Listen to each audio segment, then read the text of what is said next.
Right guys, we are going to go through something called the trapezium rule. Now the trapezium rule is used to find an approximation for the area under a curve. So normally when you want the area under a curve, you integrate between two certain values. But if it happens to be one that either you can't integrate or is too complicated at this point, the trapezium rule can be used to get an approximation.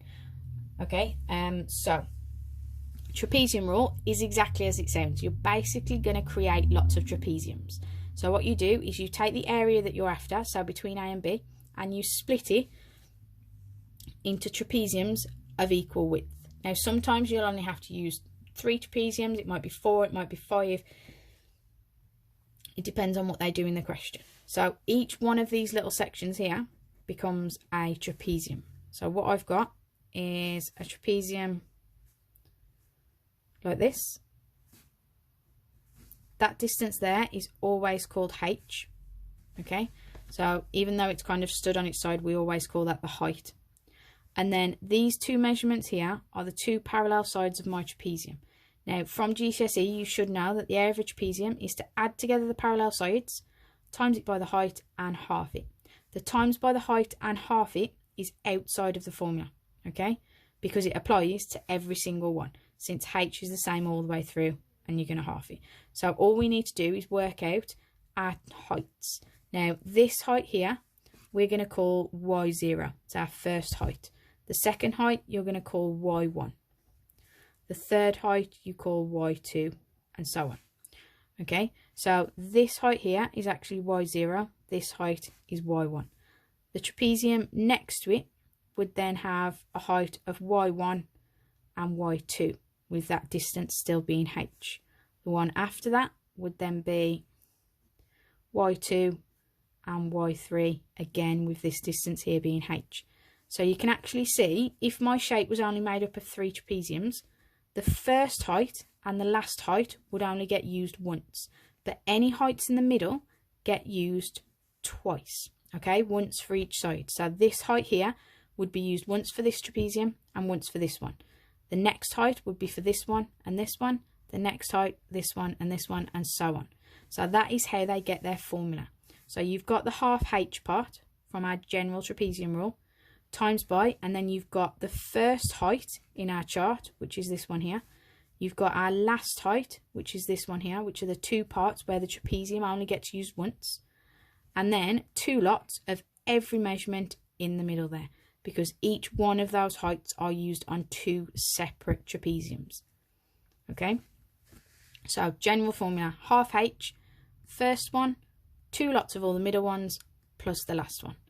Okay, and it's just a matter of chucking your numbers into the formula, type it into your calculator, and you're done. Now the typical way that they set up these sorts of questions is to have something like this. So they'll give you a sketch of your graph, okay, they'll give you a table of values, and the first part is always complete the table of values. First thing to spot is, because x is given in terms of pi, make sure that you are working in radians. Okay, so first thing we're going to do is switch our calculators across to radians. Right, now this is the graph of y equals sec x, which is the same as 1 over cos x. So all we're going to do is, to find these two values, we're going to do 1 over cos of pi by 6 and 1 over cos of pi by 4. So I've got 1 over cos of pi by 6. That's going to give me, now depending on how they ask, typically they ask for answers to so many decimal places, okay. They could ask for exact answers, in which case you'd give the exact answer your calculator gives. And then if we swap the other one to pi by 4, you get root 2. Okay.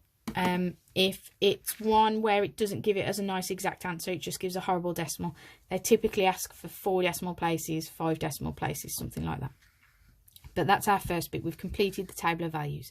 So this means when x is 0, the height of my graph there would be 1.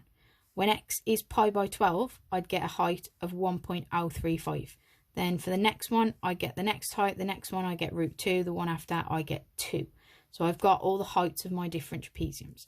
So all we're going to do is then put that into our formula. So trapezium rule, obtain an estimate for the area to 2 decimal places. So the only thing we haven't talked about, sorry, is the height, h. Now h, remember, is the same all the way along. So you can find it one of 2 ways. You can do b minus a, that's your upper limit, minus your lower limit, divided by how many trapeziums you're going to be using. Okay, which is fine if you know your number of trapeziums, which obviously you can work out thinking about it, because this would give us 1 trapezium between these 2 measurements.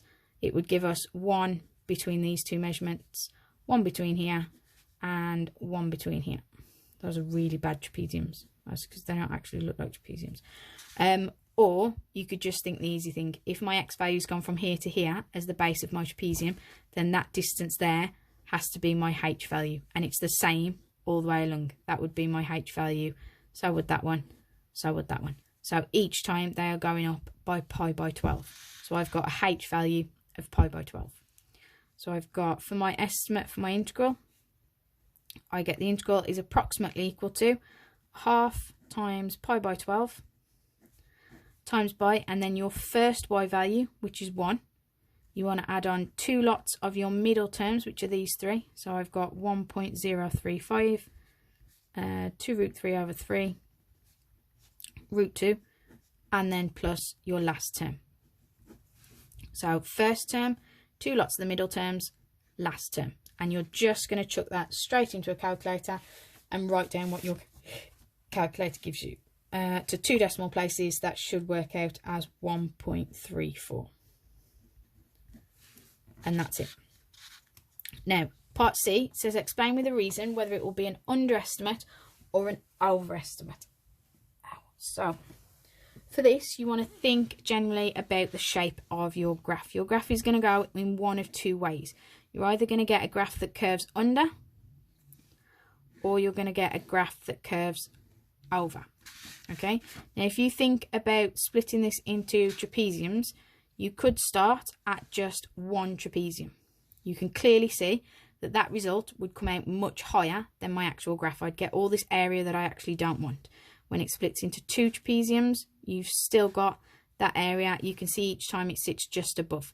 So when you've got this sort of curve, you're going to get an over estimate for your graph. Okay, now in this sort of curve, if you imagine joining it from there to there, you're going massively under. You're missing this section of the area that you actually want. The more trapeziums you've got, the closer that area is going to get to the actual value. Obviously, again, bringing in more would get you closer again, but you are still sitting ever so slightly below the curve every time. So this one would give us an underestimate. So in our case, because we've got a curve that is bending in this direction, you are going to get a slight overestimate for your graph. So part C is as would be an overestimate for our curve. Right, so one for you to have a go at. I'd advise pausing the video at this point, give it a go first, just make sure that you can get this right, and then play the video again and just check your answers. So in terms of answers, first part, again, we're in terms of radians, and we're going to find our 2 values. So first thing we're going to do is, this is the graph of root 1 plus tan x. So I've got root of 1 plus tan and pi by 12. And we're going to go about 4 decimal places, since that's what the other ones are like on here. So I've got 1.1260. And if I swap this to pi by 4, I get root 2. So I've got my values. Now, this is the part don't get tripped up by. Okay, this doesn't tend to happen in an exam. They usually just ask you to do it once. But this one is for part I. We are only using those 3 values. So we're only using this value, and this value. So in that case, because we're going just from there to there, I've got an x value from 0 to pi by 6 to pi by 3. So my h value for part 1 is going to be pi by 6.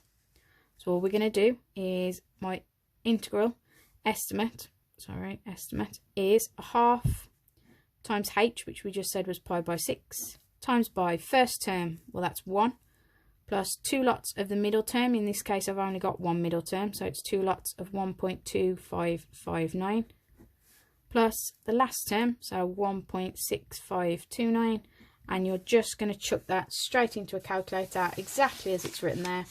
You're going to get an answer of 1.352 to 4 significant figures. Okay, so first 4 digits.